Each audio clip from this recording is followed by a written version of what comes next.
We'll continue our Bible study on Book of Daniel. మనము దానియేలు గ్రంథం నుంచి Bible పఠనాన్ని కొనసాగించుకుందాం. Previous week we studied up to 15 to 18, 3 verses, 4 verses we studied. పోయినసారి 15 నుంచి 18 వచనాల వరకు మనము ధ్యానం చేసుకున్నాము. Very briefly we will revise it to bring to our memory. దాన్ని ఒకసారి మనము క్లుప్తంగా జ్ఞాపకం తెచ్చుకుందాం. Daniel was very much grieved and was troubled in his mind because what he saw in the vision. ఎందుకంటే ఆయన చూసినటువంటి దర్శన కారణాన్ని బట్టి ఆయన మనసులో ఎంతో మనోదుఖం కలిగినటువంటి వాడుగా ఉన్నాడు. Maybe he did not understand what it all means, so he was little troubled. అది ఏంటి అనేది దానికి ఆయనకి అర్థమై ఉండకపోవచ్చు, అందుకని ఆయన ఆ విధంగా కలవరపడినటువంటి వాడుగా ఉన్నాడు. Mainly because of the fourth beast, which was entirely different. ఎందుకంటే అది 4వ జంతువు చాలా వ్యత్యాసంగా ఉంది. అది So that has troubled him much. ఆయన ఎంతో అది కలవర పెట్టింది. Because it is having iron teeth. ఎందుకంటే దానికి ఇనుప పళ్ళు ఉన్నాయి. And it is having brass nails. అంతేకాకుండా దానికి ఇనుపగా యొక్క కొమ్ములు ఉన్నాయి. Brass nails. ఇత్తడి కొమ్ములు ఉన్నాయి. And also it is representing the Roman Empire. We saw that. అది రోమాకు సంబంధించినటువంటి ఎంపైర్ గా దానికి సాదృశ్యంగా ఉందని చూసుకున్నాము. And it was persecuting the Jews and also the believers. అది విశ్వాసుల్ని అలాగే యూదుల్ని కూడా హింసిస్తా ఉంది. And Daniel could not endure that scene because he is in the physical body when he saw the heavenly visions. ఆ యొక్క పరలోకమైనటువంటి విషయాలు ఆయన చూసినప్పుడు ఆయన ఆ యొక్క భౌతికంగా ఉన్నటువంటి దేహము తట్టుకోలేకపోయింది. We saw the example like Ezekiel also when he saw the vision. ఎజ్కేల్ మనం ఉదాహరణగా చూసుకున్నాము, ఆయన కూడా దర్శనం చూశాడు. And John when he saw the vision of Lord Jesus Christ, he fell dead on his feet. We saw that in Revelation chapter 1. ప్రకటన 1వ అధ్యాయంలో చూసుకున్నాం. యోహాను కూడా యేసుక్రీస్తు ప్రభువుని చూసినప్పుడు ఆయన పడిపోయినటువంటి వాడుగా ఉన్నాడు. Daniel asked that angel. We saw that a person who standing next to him is it's not written who, man or angel, so we presume it's the angel. He asked the angel what all these things mean. దాని పక్కన ఉన్నటువంటి వాడిని అడిగారు, అంటే అది Angela లేక దేవదూత మనుషుడు రాయబడలేదు, కానీ మనం దేవదూతగా అనుకున్నట్లు అయితే ఆయన అడుగుతా ఉన్నాడు, ఇవన్నీ ఏం జరుగుతా ఉంది అని అడుగుతా ఉన్నాడు. The four beasts, ఈ 4వ జంతువు గురించి. and another the small horn which came, stout horn which is having eyes and mouth. దానికి ఒక కొమ్ము వచ్చింది, ఆ కొమ్ముకి నోరు ఉంది, అలాగే కళ్ళు కూడా ఉన్నాయి. And also the ancient of days. ఇదంతా కూడా ఆది నుంచి ఉన్నటువంటి దినాలను సూచిస్తా ఉంది. No, the ancient of God the Father. ముందు నుంచి ఉన్నది అది. And God the Son who went to the presence of Father. We saw all that in detail. ఆ యొక్క దేవుడు ముందు నుంచి ఉన్నటువంటి దేవుడిని, ఆ యొక్క కుమారుడిని, ఆయన అవన్నీ కూడా చూపిస్తా ఉన్నాయి. They brought the Son of Man before the ancient of days. We saw that in there. ఆ యొక్క యేసుక్రీస్తు ప్రభువుని తండ్రి దేవుని కుమారుడిని లేకపోతే మనిషి కుమారుడిని ఆది నుంచి లేకపోతే ముందున్నటువంటి వాడుగా చూస్తా ఉన్నాము. And he brought before God the Father. Ancient of days is God the Father. తండ్రి అయిన దేవుని యొద్దకు మనిషి కుమారుడు తీసుకొని వెళ్ళబడడం మనం చూసాము. Telugulo it is not there. తెలుగులో లేదు అది. Old man. Why an old man should sit in the throne, and why Jesus has to be brought before him? అది బాగా ముసలివాడుగా చూపించబడతా ఉంది, అంటే అది ముందున్నటువంటి కాలంగా జరిగిపోతా ఉంది. It's not old man. It is ancient of days. Represent God the Father. You can write a note in your Telugu Bible. Ancient of days is equal to God the Father. అది ancient of days అని English లో ఉంది. అది తండ్రి అయిన దేవుడు అని చెప్పి రాసుకోవచ్చు తెలుగులో మీరు. So we did not understand what is this, and so that's why he asked the angel what all these things mean. ఆయనకు అర్థం కాలేదు కాబట్టి ఆయన అంటా ఉన్నాడు, ఇవన్నీ ఏంటి అని అడుగుతా ఉన్నాడు. We also, when we don't understand anything in the word of God and the message, we should ask the Lord, what does this mean? Help me to understand these things. మనం కూడా వాక్యం చదివినప్పుడు లేకపోతే ఏదన్నా అర్థం కాలేనప్పుడు దేవుణ్ణి ఈ విషయం పట్ల మనకు అర్థం కావట్లేదు అని అడిగేటువంటి వారంగా ఉండాలి. And the example I gave, how the baker and the butler when we were in prison saw the vision or dream, they went to Joseph and asked, what does all this mean? యోసేపు కాలంలో ఉన్నటువంటి పానదాయకుడు ఆ యొక్క ఇంకొక వ్యక్తి కూడా యోసేపు దగ్గరికి వెళ్ళి ఆ యొక్క కలను పాముని అడిగినటువంటి వారుగా మనం చూసాము. So the four beasts represent the four kingdoms or kings and kingdoms we studied. ఈ 4 జంతువులు కూడా 4 రాజ్యాలను సూచిస్తా ఉంది. ఆ 4 రాజ్యాల కోసం కూడా మనం చూసుకున్నాము. So the lion with the wings, Babylon kingdom. ఆ యొక్క సింహం ఏమో బబులోను రాజ్యానికి సంబంధించిందిగా ఉంది. And the bear with the 3 ribs in his mouth is Persian kingdom. ఆ యొక్క ఎలుగుబెంటి పార్షియక దేశపు రాజ్యానికి సాదృశ్యంగా ఉంటా ఉంది. And 4-head leopard with 4 wings represent Greek empire. 4 తలలు 4 రెక్కలు కలిగినటువంటి చిరుతపులి అది గ్రీకులకు సంబంధించి ఆ రాజ్యానికి సంబంధించినదిగా ఉంటా ఉంది. And the 4th beast was entirely different. It's not compared to any other living being. That's why it's very terrible, very dreadful. It's written. 4వ జంతువు ఈ ఏ జంతువు రూపము లేదు, అందుకోసమని అది భయంకరమైనటువంటి జంతువు అని రాయబడి ఉంది. So iron teeth and also nails of brass. ఆ యొక్క ఇనుపు పళ్ళు ఉన్నాయి, అంతేకాకుండా ఎత్తడితో ఉన్నటువంటి గోర్లు ఉన్నాయి ఆయనకి. And this one more the new horn has come after destroying 3 horns. 1 came there. అంతకు ముందు దానికి 10 కొమ్ములు ఉంటే అందులో 3 కొమ్ములు పెరిగివేయబడి ఒక కొత్తగా వచ్చినటువంటి కొమ్ము పైకి వచ్చింది. అది This the new horn has eyes of man and mouth to speak. దానికి మనిషిని యొక్క కళ్ళు ఇవ్వబడి నోరు కూడా ఇవ్వబడింది మాట్లాడటానికి.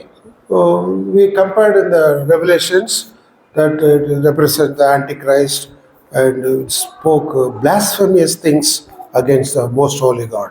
పరిశుద్ధమైనటువంటి దేవుని విషయమై అది ఎన్నో అపవిత్రమైనటువంటి విషయాలు లేకపోతే దోషణకరమైనటువంటి విషయాలు మాట్లాడుతూ ఉంది. So we know that the Ancient of Days is sitting on the throne which is having flame that represents its judgment. తండ్రి అయిన దేవుడు ఉన్నటువంటి కాలంలో ఆ విధంగా అక్కడ ఒక సింహాసనం ఉంది, ఆయన తీర్పు తీర్చేటువంటి వాడుగా ఉన్నాడు అక్కడ.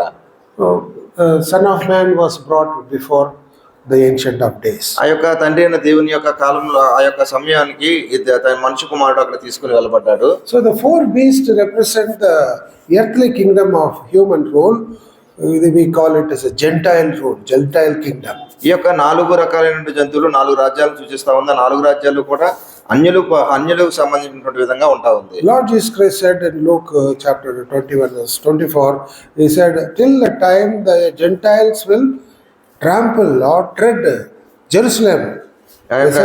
లోకా సువార్త 24వ అధ్యాయం 21-24. 21-24 రాయబడి ఉంది. We saw the reference that Gentiles, these are the Gentile kingdom.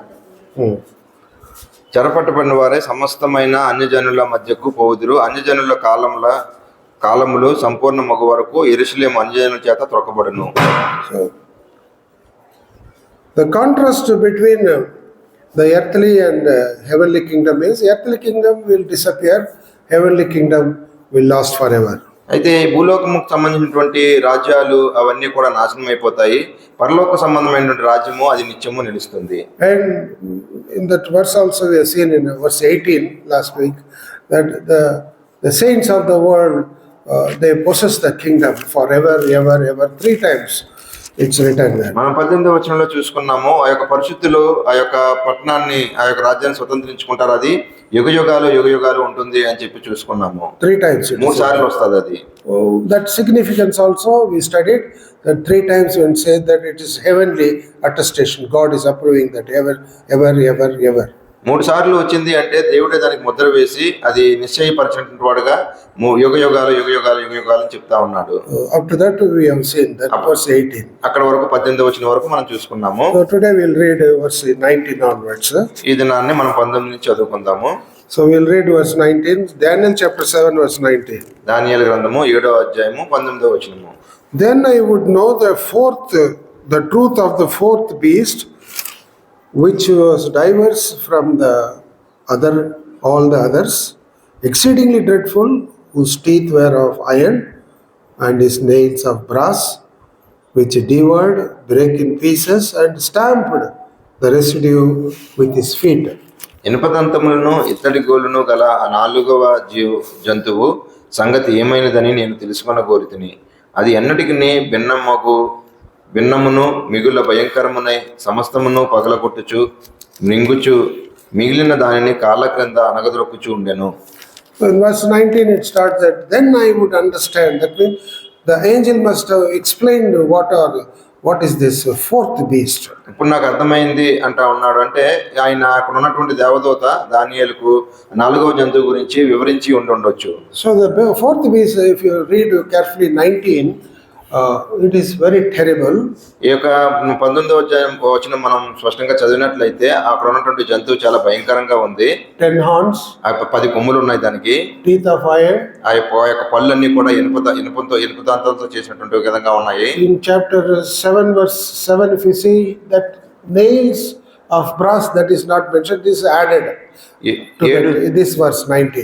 7:7లో ఆ యొక్క విధంగా లేదు, కానీ ఇక్కడ అయితే ఆ మాట చేర్చబడింది. ఇక్కడ That nails of brass. ఇత్తడి గోర్లు కూడా ఉన్నాయని చెప్పబడతా ఉంది. So this is added in that verse. In verse 19 it is additional, it is put. ఇక 19లో ఇంకా దానికి అడిషనల్ గా కూడా కలిపి ఉంటా ఉంది. That is, it shows the cruelty, how the severe cruelty it will impose on the people. దానికి ఉన్నటువంటి క్రూరత్వాన్ని అది కనబరుస్తా ఉంది. And this it was different from the previous beast. ముందు ఉన్నటువంటి జంతువులకి ఇది వ్యత్యాసంగా ఉంటా ఉంది. So it was diverse, means their kingdom was different. The fourth beast kingdom was different. అక్కడ ఉన్నటువంటి రాజ్యాలు వేరు, ఈ 4వ వచ్చేటువంటి రాజ్యం వేరుగా ఉంటుంది. So we saw that the Babylonian kingdom, the Persian kingdom, the Greek kingdom, they will rule by their family, dynasty they call that. One man afterwards is family member, son or family member will rule. That is family affair called dynasty. బబులోను రాజ్యం కానీ, ఆ పార్షియకుల రాజ్యం కానీ, గ్రీకుల రాజ్యం కానీ చూసినట్లయితే తండ్రి చనిపోయిన తర్వాత కుమారుడు చనిపోయిన మళ్ళీ కుమారుడు, ఆ విధంగా వంశపారపర్యంగా వస్తూ ఉంటుంది. This fourth beast is different in this represents the Roman Empire. అయితే ఇది 4వ జంతువు అనేటువంటిది వ్యత్యాసంగా ఉంది. ఇది రోమియోలకు సంబంధించినటువంటి విధంగా ఉంటా ఉంది రాజ్యం. They were different from the other three beasts. అంతకు ముందు ఉన్నటువంటి 3 జంతువులకి ఇది వ్యత్యాసంగా ఉంటా ఉంది. So what is the difference? When you study, you said they will select people, they recruit or elect people, send them as delegates to different province, and they will rule as kings. వాళ్ళు కొంతమందిని ఎన్నుకొని వాళ్ళు ఆయా రాజ్యాల మీద వాళ్ళని అధికారులుగా పెట్టారు. We saw that already in Luke chapter 3 verse 1, in the Lord Jesus Christ time, how the Roman Empire, they delegated power in different area. Luke chapter 3 verse 1. లూకా సువార్త 3:1. తిబెరియా కైసరు ఏలుబడిలో 15వ సంవత్సరమందు యోదయకు పొంతి పిలాతు అధిపతిగాను, గలిలయకు హేరోదు చతుర్థాధిపతిగాను, ఇతూరము త్రకోనీకి దేశములకు అతని తమ్ముడైన ఫిలిప్పి చతుర్థాధిపతిగాను, అబిలేనే దేశమునకు లుసానియా అధిపతిగాను, అన్నయ్య కైపయ్య ప్రధాన యాజకులుగాను ఉన్న కాలం అరణ్యంలో ఉన్న జకర్యా కుమారుడు యోహానుకు దేవుని వాక్యం వచ్చినాం. We find that how Roman Empire time of Jesus Christ, yes, how they were in different places, the Roman is ruling. యేసుక్రీస్తు ప్రభు వారు ఉన్నటువంటి దినాల్లో రోమియోలకు సంబంధించినటువంటి అక్కడ ఉన్న అధికారులు వేరు ఈ విధంగా వారు పరిపాలించినటువంటి వారుగా ఉంటా ఉన్నారు. It is the scholars, Bible pundits, they call council, they say consuls, Roman consuls. Roman councils అని బైబిల్ పండితులు చెప్తా ఉంటారు. Consuls means they will send the representative to different country and take care of their country people there and their culture there. అక్కడ ఉన్నటువంటి దేశముకు సంబంధించినటువంటి ఆచారాలు, అక్కడ ఉన్నటువంటి పద్ధతులు అన్ని కూడా వాళ్ళు పాటించేటువంటి విధంగా చేస్తా ఉంటారు. Example, ఉదాహరణకు in Hyderabad we have American consulate. ఇక్కడ అమెరికన్ కాన్సులేట్ అని ఉన్నది. That consul, that word is coming from there, consulate. Consul అని ఉంటుంది, దాని నుంచి కాన్సులేట్ అని. America is somewhere.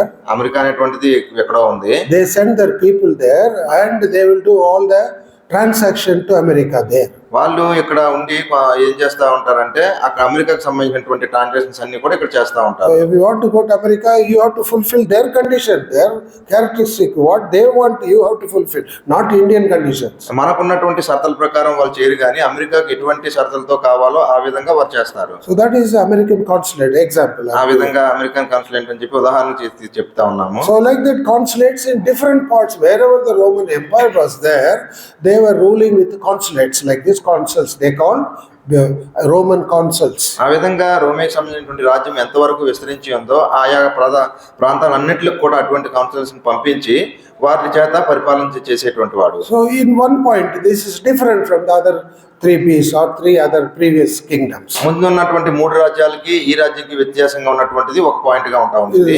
There may be some other points also. ఇంకా వేరే వేరే అంశాలు ఉంటా ఉన్నాయి దాని గురించి. So in that way, it is different from other beasts. అందుకోసమని ఆ మూడట్లకి కూడా ఇది వ్యత్యాసంగా ఉంటా ఉంది నాలుగవ జంతువు. And that additional thing is that the brass nails, that shows that the cruelty, which is and very fierce in nature, terrible, dreadful, stamping on the feet. You read that verse 19, you will find that what all it is having characteristic. What it does, 19 verse you read, Daniel 7:19. ఇనుపదంతములను ఎత్తడి గోళ్లను గల ఆ నాలుగవ జంతువు సంగతి ఏమైనదని నేను తెలుసుకున్న కోరితిని.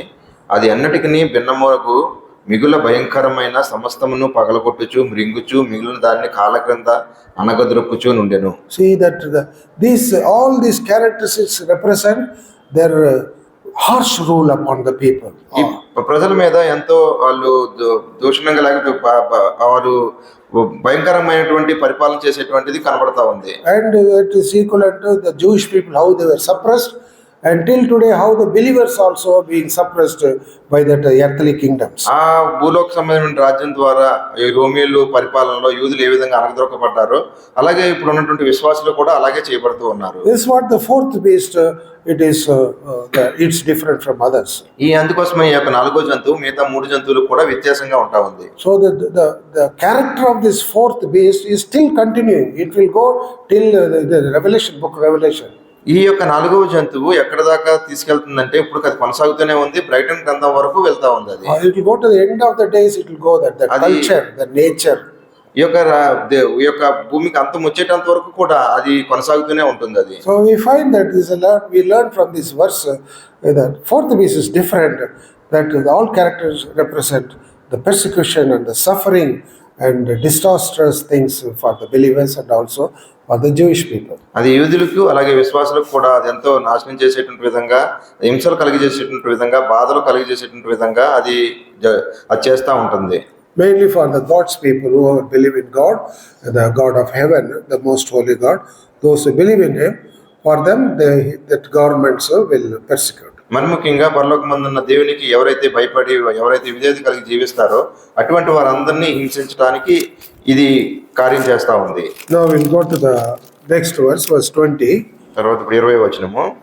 And of the 10 horns that were in his head, and of the other which came up, and before whom 3 fell, even of that horn that had eyes and a mouth that spake very great things, whose look was more stout than his fellows. మరియు దాని తలపైన ఉన్న 10 కొమ్ముల సంగతియు వాటి మధ్య నుండి పెరిగి 3 కొమ్ములను కొట్టివేసి కన్నులను గర్వముగా మాట్లాడు నోరు గల ఆ వేరగు కొమ్ము సంగతియు అనగా దాని కడమ కొమ్ముల కంటే బలం కలిగిన ఆ కొమ్ము సంగతియు విచారించితిని. Oh, can you see the picture? There are 10 horns.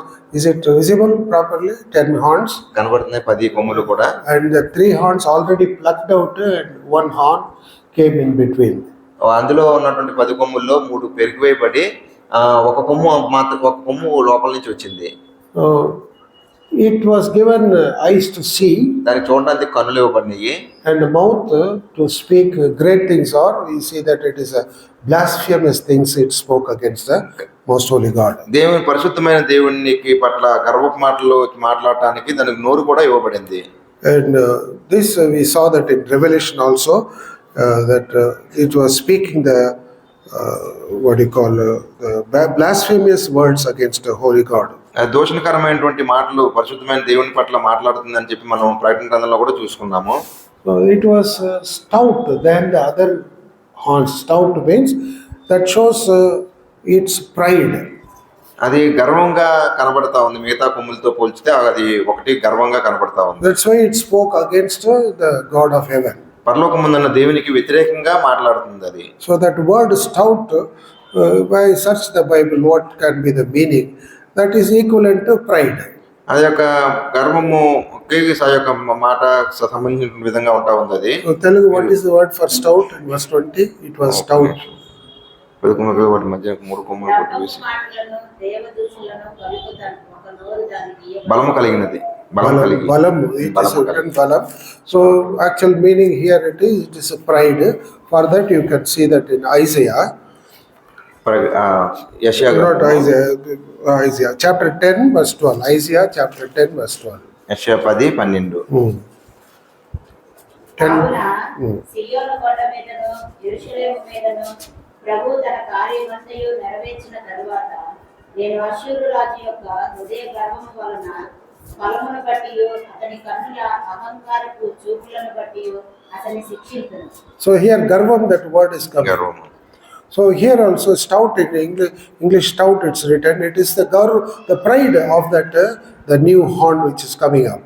గర్వంగా మాట్లాడేటువంటి ఆ యొక్క కొమ్ము దానికి ఇవ్వబడింది. Malachi chapter 3 verse 13 also it is same thing is similar thing is written. Malachi chapter 3 verse 13. మలాకి 3:13. యెహోవా సెలవిచ్చినదేమనగా నన్ను గూర్చి మీరు బహు గర్వపు మాటలు పలికి నిన్ను గూర్చి ఏమి చెప్పితివని మీరు అడుగుదురు.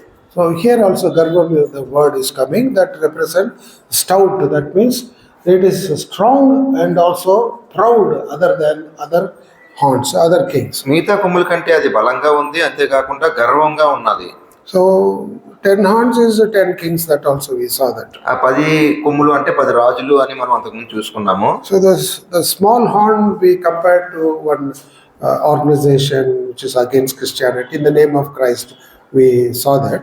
దాన్ని చూసుకుని క్రైస్తవులకు వ్యతిరేకంగా ఉన్నటువంటి ఆ యొక్క సంస్థలను ఆ యొక్క చిన్న కొమ్ముకు సూచనగా ఉందని చూసుకున్నాము. And also it represents Antichrist. అది అంత్యక్రీస్తుకు కూడా ఉంటా ఉంటుంది. It is we also compared to that. ఆ విధంగా కూడా దాన్ని పోల్చుకోవచ్చు మనము. So it is showing the pride. It speaks blasphemy things against the holy God. దానికి గర్వం ఉంది కాబట్టి అది పరిశుద్ధమైన దేవుని పట్ల దోషణకరమైన మాటలు మాట్లాడుతూ ఉంది. So that keep that in mind that it is represent the Antichrist, the spirit of Antichrist also. అంతేకాకుండా దానికి అంత్యక్రీస్తు ఆత్మ కూడా దాంట్లో ఉంటుంది. So now we will read verse 21. 21. And I beheld, and the same horn made war with saints and prevailed against them. ఈ కొమ్ము పరిశుద్ధులతో యుద్ధం చేయొచ్చు, వారిని గెలిచినదాయను. So this small horn making war with the saints. ఆ యొక్క చిన్న కొమ్ము పరిశుద్ధులతో యుద్ధం చేస్తా ఉంది. So when it's written, Daniel is beholding, that means carefully watching with alertness and observing what is happening to this, what this small horn is doing. ఆ యొక్క చిన్న కొమ్ము ఏం చేస్తుందని ఎంతో జాగ్రత్తగా ఆయన దాన్ని అబ్జర్వ్ చేస్తూ ఉన్నాడు. Because this horn made war with the saints and prevailed, that must have made Daniel to grieve and trouble his mind. ఈ యొక్క పరిశుద్ధులతో అది యుద్ధం చేసి గెలుస్తూ ఉంది కాబట్టి ఆ సంగతులు దానియేలు చూసినప్పుడు ఆయన హృదయంలో ఎంతో మనోదుఖం కలిగిన వాడుగా ఉన్నాడు. Because Daniel thought that Jewish people all must be restored to their own land, Israel. దానియేలుకు అన్నటువంటి ఆలోచన ఏంటి అంటే ఇజ్రాయెల్ అందరూ కూడా తన సొంత స్థలానికి, సొంత దేశానికి వెళ్ళాలి అనేటువంటి ఉద్దేశం కలిగి ఉంటా ఉన్నాడు. And also he told that saints is equal to the Israelites people in this context, Israelites people. ఇక్కడ ఉన్నటువంటి దాన్ని బట్టి మనం పరిస్థితిని బట్టి చూసినట్లయితే పరిశుద్ధులు అంటే అది ఇజ్రాయెల్కి సంబంధంగా ఉంటా ఉంది, సూచనగా ఉంటా ఉంది. And why I am telling that is that I will come to that later. That means he fought with the saints and prevailed against them. అంటే అది ముందుకున్నటువంటి సమయంలో మనకి దాని విషయం తెలుస్తుంది. అది ఏం చేస్తుందంటే పరిశుద్ధులతో యుద్ధం చేస్తూ ఉంది. That is the Roman Empire when they came in AD 70, they destroyed the second temple. ఆ యొక్క రోమన్ ఎంపైర్స్ ఉన్న పరిపాలన చేసినటువంటి కాలంలో 1870లో రెండవ మందిరం పడగొట్టబడింది. And they set fire to everything and dispersed all the Jews throughout the world. అగ్గి పెట్టి మొత్తం కాల్చేసి ఆ మొత్తం అంతటిని కూడా నాశనం చేసి యూదులందరూ కూడా అన్ని వేరు దేశాలకు వారు చెదిరిపోయారు. So the Jewish people, the Israelite people could not stand before that kingdom of that beast. ఆ యొక్క జంతువు ముందు ఇశ్రాయేలీయులు ప్రజలు నిలవలేకపోయారు. That is shows that the beast, the fourth beast with the horn, fought with the saints and prevailed against them. That means defeated them. ఆ యొక్క కొమ్ము ఏం చేస్తుందంటే పరిశుద్ధులతో యుద్ధం చేసి వారిని గెలుచుకుంటుంది. It is that it is war with the saints. It is many people think that it is for with the church or the believers. They say that. చాలా మంది పరిశుద్ధులు అంటే అది సంఘము లేకపోతే సంఘంలో పరిశుద్ధులకి విశ్వాసులకు సూచనగా ఉంటుందని But చెప్తారు. it does not mean that here, because I told it is saint means it is the Jewish people, Israelite people. అయితే ఇక్కడ పరిశుద్ధులు అంటే సంఘం గురించి కానీ అందులో ఉన్నటువంటి విశ్వాసుల గురించి కాదు కానీ అక్కడ ఉన్నటువంటి సందర్భాన్ని చూసినట్లయితే యూదులకు సూచనగా ఉంటా ఉంది. Because Lord Jesus Christ said, ఎందుకంటే యేసుక్రీస్తు ప్రభువారు ఈ విధంగా చెప్పారు, I will build my church and the gates of hell will not prevail. They will not win over the church. నేను ఈ యొక్క I will build my church upon the rock. నేను బండ మీద ఈ యొక్క మన సంఘాన్ని కడతాను. The gates of hell will not prevail. పాతాళ లోక ద్వారాలు దాన్ని తెరవనేరవు. You see Matthew chapter 16 verse 18. మత్తయి సువార్త 16:18 ఉంది. You see that? పేతురు ఈ బండ మీద నా సంఘమును కట్టుదును, పాతాళ లోక ద్వారములు దాని ఎదుట నిలువనేరని నేను మీకు చెప్తున్నాను. So the church is not defeated. సంఘం అనేటువంటిది అది కొట్టివేయబడదు. But it is saints were fought against and they were defeated. It represents the Jewish people and the Jewish nation. ఇక్కడ పరిశుద్ధులు గెలుచుకుంటున్నారు లేకపోతే యుద్ధం చేయబడుతుంది పరిశుద్ధులతో అంటే అక్కడ ఉన్నటువంటి యూదులు ఇశ్రాయేలుకి సంబంధించిందిగా ఉంటా ఉంది. Oh, this was revealed to John in Revelation. ఇదంతా కూడా ఈ యొక్క ప్రకటన గ్రంథంలో యోహానుకు బయలుపరచబడింది. Revelation 13. యోహాన్ ప్రకటన 13వ అధ్యాయము verse 5 to 7 you read. 5 to 7, 5, 6, 7. సర్వపు మాటలను దేవదూషులను పలుకు ఒక నోరు దానికి ఇయ్యబడెను. మరియు 42 నెలలు తన కార్యము జరుపని అధికారము దానికి ఏర్పాటైన కనుక దేవుని దూషించుటకును ఆయన నామమును ఆయన గుడారమును పరలోక నివాసములను దూషించుటకును అది తన నోరు తెరచెను. మరియు పరిశుద్ధులతో యుద్ధము చేయును, వారిని జయింపను దానికి అధికారం ఇవ్వబడింది. ప్రతి వంశముల మీదను ప్రతి ప్రజ మీదను ఆయా భాషలు మాట్లాడు వారి మీదను ప్రతి జనము మీదను అధికారము దానికి ఇవ్వబడింది. You see that the same Daniel chapter 7 verse 21, and you find that what is Revelation, it's written in chapter 13 coincide where there also in Revelation that saints were defeated there. It's written Revelation. ఇక్కడ దానియేలు 7:21లో చూస్తే అక్కడ పరిశుద్ధులు అని రాయబడతా ఉంది. అదే విషయం ఇక్కడ ప్రకటన 13:5-7 వరకు చూసినట్లయితే అక్కడ కూడా పరిశుద్ధులు అని రాయబడతా ఉంది. రెండు కూడా సరిపరచబడతా ఉన్నాయి. So if you want to go deeper study, దాన్ని ఇంకా కొంచెం లోతుగా మనం ధ్యానించినట్లయితే, because why I am telling you this is not church. ఇది సంఘం కాదు అని ఎందుకు చెప్పబడతా ఉంది అంటే, For Revelation chapter 4 verse 1 we find the word church. ఇక్కడ ప్రకటన 4:1లో ఈ సంగతులు జరిగిన తరువాత నేను చూడగా అదిగో పరలోకమందు ఒక తలుపు తెరవబడి ఉండెను, మరియు నేను మొదట వినిన స్వరము పూర్వమని వలె నాతో మాట్లాడగా వినిపించింది. So up to the chapter 4 verse 1, previous chapters if you study, everywhere it is spoken about church. ఈ యొక్క 4వ అధ్యాయం కంటే ముందు మనం చూసినట్లయితే ప్రతి దాంట్లో కూడా సంఘము అనేటువంటి మాట వస్తూ ఉంటుంది. Oh, the first chapter also, Lord, what John has seen you write the first part, he says.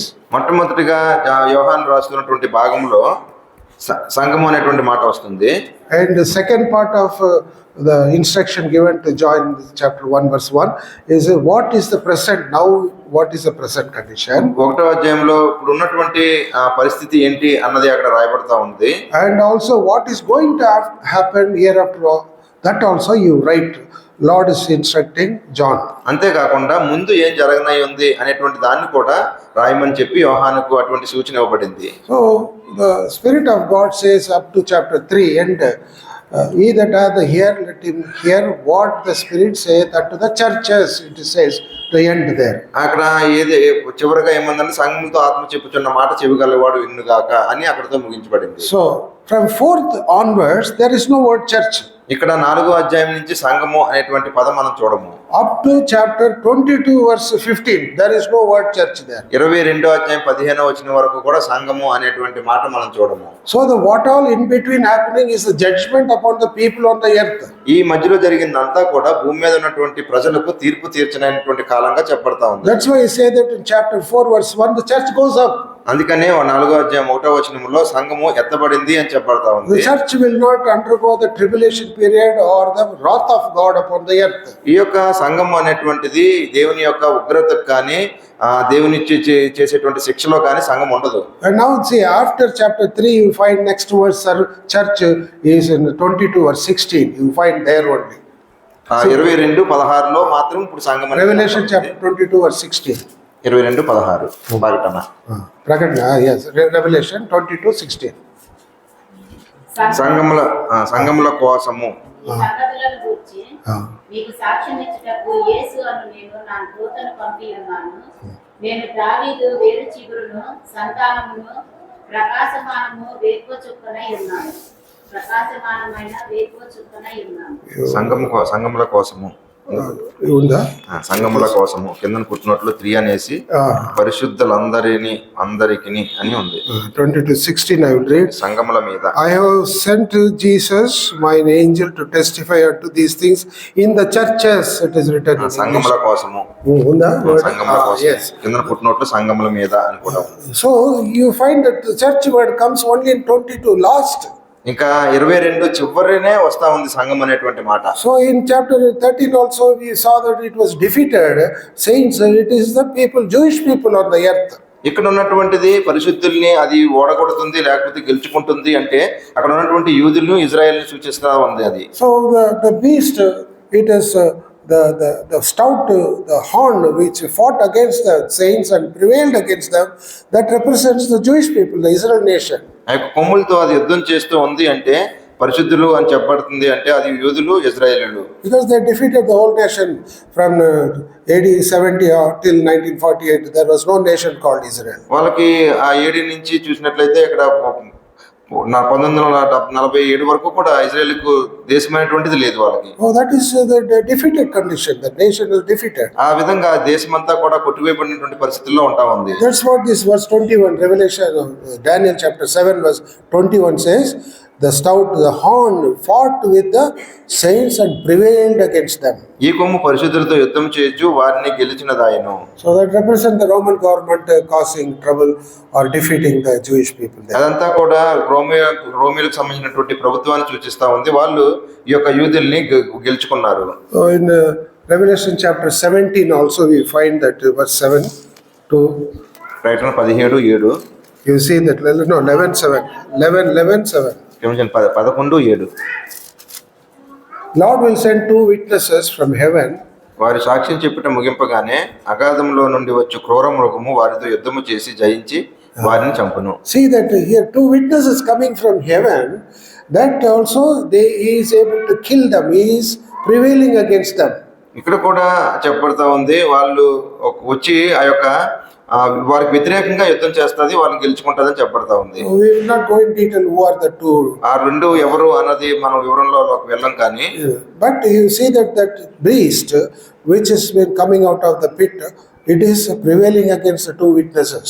ఇది కూడా ఈ యొక్క జంతువు ఆ యొక్క ఇద్దరు గురించి సాక్ష్యం ఇస్తూ ఆ యుద్ధం చేసి వారిని గెలిచి చంపేస్తుంది వాళ్ళని. So that is what verse 21, Daniel 7:21, that stout horn or the 4th beast fought against the saints and prevailed against them. ఆ యొక్క బలమైనటువంటి గర్వంగా మాట్లాడే కొమ్ము పరిశుద్ధులతో యుద్ధం చేసి వారిని గెలిచినదాయను.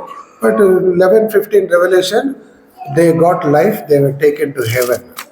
ప్రకటన 15:11 You will see that God's kingdom. 11:15. 11:15 ఏడవ దూత ఊదినప్పుడు పరలోకంలో గొప్ప శబ్దములు పుట్టెను. ఆ శబ్దములు ఈ లోక రాజ్యము మన ప్రభువు రాజ్యమును ఆయన క్రీస్తు రాజ్యమున క్రీస్తు రాజ్యమాయను, ఆయన యుగ యుగముల వరకు ఏలునని. So here, after that two witnesses killed, they get life and go back to heaven.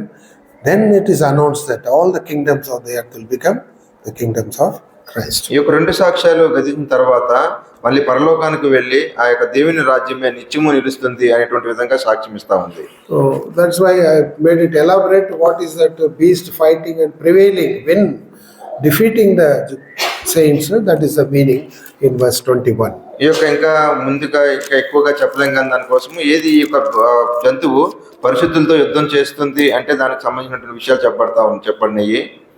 And now we'll go to verse 22. 22వ వచనము.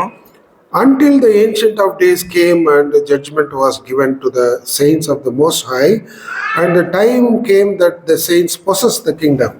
ఆ మహావృద్ధుడు వచ్చి మహోన్నతుని పరిశుద్ధుల విషయంలో తీర్పు తీర్చు వరకు అలాగూ జరుగును గాని సమయం వచ్చినప్పుడు ఆ పరిశుద్ధులు రాజ్యం ఏలుదురని సంగతి నేను గ్రహించితిని. So until that, there is a word called until, it is put varakum ante there is a time limit given to that fourth beast. ఆ యొక్క Time limit, this ఒక సమయం much only. అంత కొంత సమయం అని ఇవ్వబడుతుంది దానికోసము.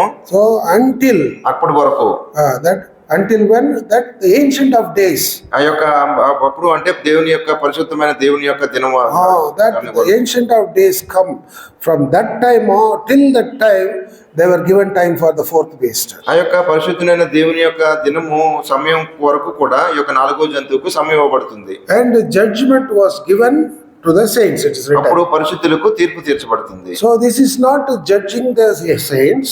అయితే ఇక్కడ పరిశుద్ధులకు తీర్పు తీర్చడం కాదు కానీ The judgment came in favor of the saints. అయితే ఆ యొక్క తీర్పు ఆ యొక్క పరిశుద్ధుల పక్షాన వస్తుంది. That is in favor of them, that you go and possess.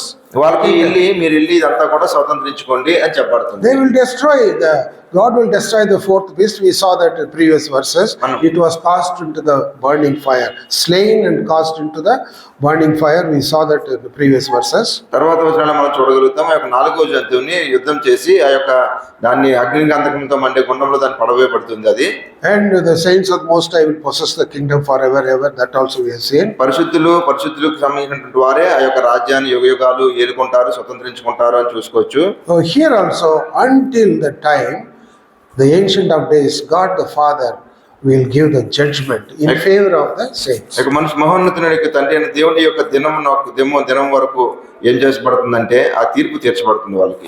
Then the saints will possess the తర్వాత kingdom. పరిశుద్ధులు ఆ యొక్క రాజ్యాన్ని They స్వతంత్రించుకుంటారు. will inherit the kingdom. వాళ్ళ యొక్క రాజ్యాన్ని స్వతంత్రించుకుంటారు. You see that in verse 22, the judgments was given to the saints of the Most High, and the time came that the saints possess the kingdom. ఆ వృద్ధుడు వచ్చి మహాన్నతుని పరిశుద్ధుల విషయంలో తీర్పు తీర్చు వరకు అలాగ జరుగును గాని సమయం వచ్చినప్పుడు ఆ పరిశుద్ధులు రాజ్యం ఏలుదురని సంగతి నేను గ్రహించింది. That's the time when judgment in favor of saints, it is against the beast. మనకి పరిశుద్ధుల వైపు ఆ యొక్క తీర్పు పక్షాన వచ్చింది అంటే ఆ యొక్క జంతువుకి వ్యతిరేకంగా వచ్చిందనే కదా అర్థము. That's God's vengeance. అదంతా కూడా దేవుని యొక్క విజయమై ఉంటా ఉంది. God says that vengeance belongs to me. నువ్వు యుద్ధం నాది అంటా ఉన్నాడు దేవుడు. Vengeance. విజయం పగ తీర్చుకుంటా నాది అంటా. You see that in Deuteronomy ద్వితీయోపదేశకాండము chapter 32, 32వ అధ్యాయము verse 35. 35వ వచనం. 32, 35. 32, 35. Deuteronomy 32, 35. కాలు జారు కాలమున పగ తీర్చుటయు ప్రతిఫలమిచ్చుటయు నాదే. See here, Pagatirchita, that is the vengeance is mine. God is telling vengeance is mine. పగ తీర్చుకుంటే నాది అని చెప్తా ఉన్నాడు దేవుడు. Again he says in the Psalms 94 verse 1. కీర్తనలు 94:1 కూడా ఉంది. 94:1. కీర్తనలు 94:1. ప్రతికారం చేయదేవా, ప్రతికారం. ప్రతికారం చేయదేవా, ప్రకాశించుము. 94:1. ప్రతికారం చేయుదేవా, ప్రతికారం. Pratikaram. Here it is coming Pratikaram. It is the vengeance. Lord will judge that fourth beast and their kingdom. వాళ్ళకు తీర్పు తీర్చేటువంటి వాడు, వాళ్ళ పట్ల పగ తీర్చుకునేటువంటి వాడుగా దేవుడే ఉంటాడు అని చెప్తా ఉన్నాడు. And the saints will possess the kingdom. అప్పుడు ఏం జరుగుతుందంటే పరిశుద్ధులు ఆ యొక్క రాజ్యాన్ని స్వతంత్రించుకుంటారు. The Ancient of Days comes and gives judgment, and all the saints they will possess the kingdom. తండ్రి అయిన దేవుని యొక్క కాలం వస్తుంది. ఆ యొక్క కాలంలో పరిశుద్ధులందరూ కూడా ఆ యొక్క రాజ్యాన్ని స్వతంత్రించుకుంటారు. So what we learn from this verse? ఈ యొక్క వచనం ద్వారా మనం ఏం నేర్చుకోగలుగుతున్నాం? Whatever may be the prosperity, the fame of power of the earthly kingdom, it all will be destroyed. ఈ యొక్క రాజ్యంలో లోకంలో ఉన్నటువంటి ఆ యొక్క పేరు గాని ఘనత గాని ఉన్నటువంటి ఆస్తులు గాని ఏవైనా కూడా ఉన్నప్పటికీ అన్ని కూడా నాశనం అయిపోతాయి. It's all temporal. ఇవన్నీ కూడా It తాత్కాలికమైనటువంటివి. will not last forever. ఇది చివరి వరకు ఉండేటువంటివి కావు. Only saints of the Most High, the holy people, they will inherit the kingdom forever and ever and ever. పరిశుద్ధులు మాత్రమే నిత్యం ఉండేటువంటి వారు మాత్రమే ఆ యొక్క రాజ్యాన్ని స్వతంత్రించుకొని యుగ యుగాలు ఆయనతో పాటు ఉంటారు. Are we getting ready for that kingdom? దాని కొరకు మనము సిద్ధంగా ఉన్నామా? Lord has prepared the kingdom for us. మన కొరకు ఆ యొక్క రాజ్యాన్ని దేవుడు సిద్ధపరుస్తూ ఉన్నాడు. One day Lord will tell, దేవుడు ఒక దినాన్ని ఈ విధంగా చెప్తాడు, come, మీరు రండి, inherit the kingdom which is prepared before the foundation of the world. భూమి పుట్టక ముందు నుంచి నీ కొరకు సిద్ధపరిచినటువంటి రాజ్యాన్ని నువ్వు స్వతంత్రించుకో. You see that Matthew 25 verse 34. మత్తయి సువార్త 25:34. అప్పుడు రాజు తన కుడి వైపున ఉన్న వారిని చూసి, నా తండ్రి చేత ఆశీర్వదించబడిన వారిలాగా రండి, లోకం పుట్టినది మొదలుకొని మీ కొరకు సిద్ధపరిచిన రాజ్యంలో స్వతంత్రించుకొని. So Lord God in the center and all the people, saints around him, having all the kingdoms with them. అక్కడ దేవుని చుట్టూ ఉన్నటువంటి ప్రజలందరూ కూడా ఉన్నారు. అక్కడ ఒక రాజ్యం ఉంది, రాజ్యం చేయబడతా ఉంది. So will the Lord call you and me? దేవుడు నిన్ను నన్ను పిలుస్తా ఉన్నాడు రమ్మని చెప్పి. Will we go? మనం వెళ్తాము. Can I go? నేను వెళ్తాను. Each one, everyone asks that question. Will I go there when he calls, come, inherit? Will I go there? ప్రతి ఒక్కరము మనంగా ఈ విధంగా ప్రశ్నించుకోవాలి. ఆయన పిలిచినప్పుడు నేను అక్కడికి వెళ్తానా? That is the lesson in this verse. అది ఈ యొక్క వచనం ద్వారా మనం నేర్చుకునేటువంటి పాఠము. Our aim, everything should be on that day when you meet the Lord, come, inherit the kingdom prepared for you from the foundation of the world. మనకున్నటువంటి గురి గమ్యము ఒకటే, మనము ఆ యొక్క చివరిగా ఆ యొక్క దేవుని యొక్క రాజ్యంలో చేరాలని. అక్కడ ఆయన మన కొరకు ఆ యొక్క రాజ్యాన్ని సిద్ధపరిచిన వాడుగా ఉన్నాడు. So let us set our lives only for that aim. మనం ఆ యొక్క జీవితాలు లేకపోతే మన యొక్క గురిని అంతా కూడా ఆ దినం కొరకు మనం చూసేటువంటి వారంగా ఉందాము. Possess the kingdom forever and ever. ఈ నిత్యము ఉండేటువంటి రాజ్యంను మనం స్వతంత్రించుకుందాము. So the rest of the words we'll see the God willing next Bible study class. ముందున్నటువంటి వచనాల్ని తర్వాత జరగబోయేటువంటి బైబిల్ పఠనాల్లో చూసుకుందాము.